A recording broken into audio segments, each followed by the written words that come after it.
नमस्कार, मेरा नाम जय कुमार है और आज हम जानते हैं छत्तीसगढ़ के प्राचीन नामों के बारे में।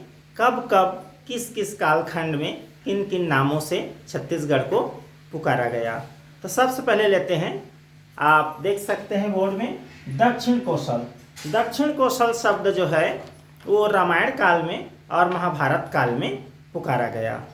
और इसके अतिरिक्त देखें तो कहते हैं कोसल। कोसल और दक्षिण कोसल में ज़्यादा भेद नहीं है, वो भी रामायण काल महाभारत काल में, लेकिन कोसल पूरे प्रांतर के लिए, जिसमें छत्तीसगढ़, मध्य प्रदेश, उत्तर प्रदेश वगैरह आ जाता था, वो पूरा कहते थे, लेकिन कई कई बार छत्तीसगढ़ के लिए भी प्रयोग में आया। अब उसके बाद आते हैं महाकोसल। महाकोसल शब्द का उपयोग ब्रिटिश कालीन कनिंघम, जो कि बड़े लेखक हैं और उन्होंने अपने पुस्तकों में इसका उल्लेख किया, महाकोसल कहते हैं करके। फिर आते हैं चेदिसगढ़। चेदिसगढ़ जो है, कई लेखकों ने कहा इसके लिए एक अलग वीडियो बनाएंगे, चेदिसगढ़ और चेदिसगढ़ से छत्तीसगढ़ कैसे नाम पड़ा उस पर, तो वहाँ विस्तार से जानेंगे। और उसके बाद आते हैं महाकांतर।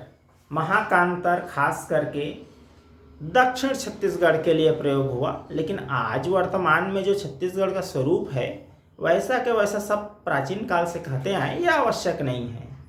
तो महाकांतर, और साथ ही साथ दंडकारण्य। इसको दो भाग में यदि तोड़े तो दंडक प्लस अरण्य। अरण्य में जंगल, वन, दंडक व अरण्य को दंडकारण्य। और ये तो प्राचीन ग्रंथों में पाए जाते हैं इस प्रकार के नाम। और एक और नाम आता है दक्षिणापथ। इतिहास पढ़ते समय आपको गुप्त काल में बार बार जिक्र आएगा दक्षिणापथ। समुद्रगुप्त ने दक्षिणापथ को जीत लिया, इसने दक्षिणापथ से होते हुए दक्षिण भारत की ओर बढ़े, ऐसा करके। तो ये गुप्त काल में छत्तीसगढ़ जो है वो दक्षिणापथ के नाम से जाना जाता था। अब आते हैं छत्तीसगढ़ शब्द का सर्वप्रथम प्रयोग किसने किया। तो छत्तीसगढ़ शब्द का सर्वप्रथम प्रयोग किया दलपत राव। दलपत राव। अब ये दलपत राव कौन थे? तो दलपत राव जो है वो उन्होंने किया।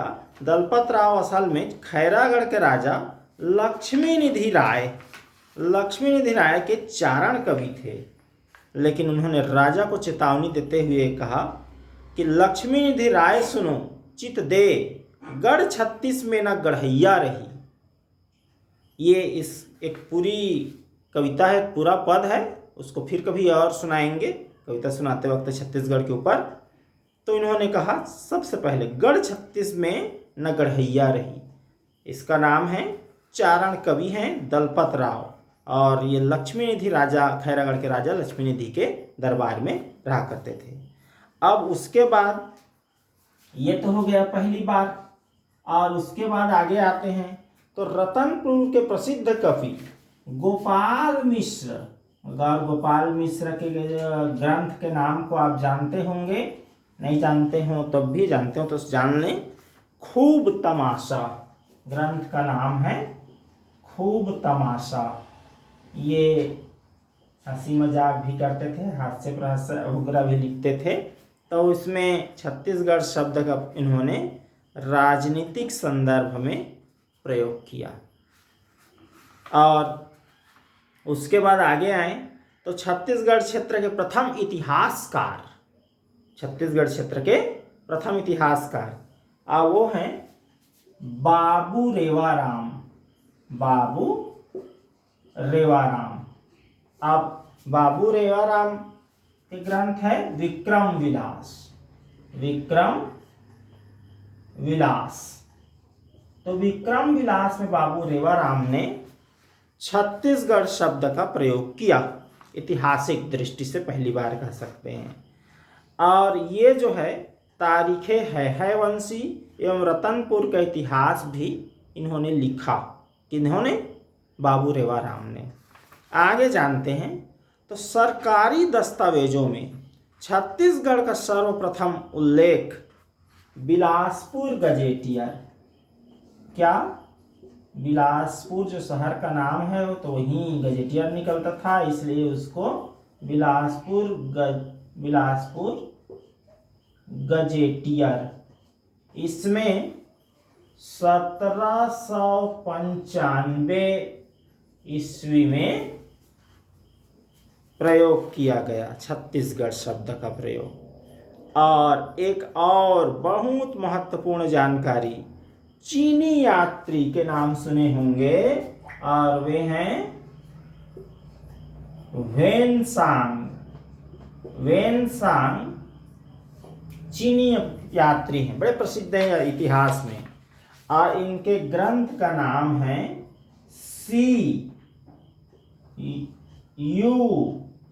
और की, बीच में 2 योजक हैं, CU की।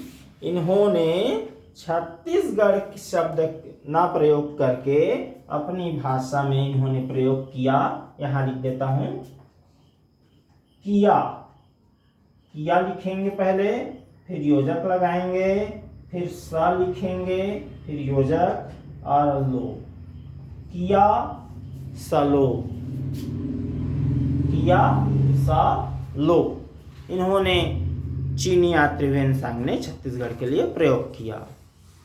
अगली कड़ी में हम अगले वीडियो में देखेंगे छत्तीसगढ़ का नाम छत्तीसगढ़ क्यों पड़ा, क्या क्या कारण हैं और छत्तीसगढ़ कौन कौन से हैं। तो उसके लिए अगले भाग का इंतज़ार करें। आज के लिए इतना ही। आप सभी को बहुत बहुत धन्यवाद और वीडियो को लाइक करें। आपसे आग्रह है कि अब तक चैनल को सब्सक्राइब ना किए हों तो चैनल को सब्सक्राइब अवश्य करें। धन्यवाद।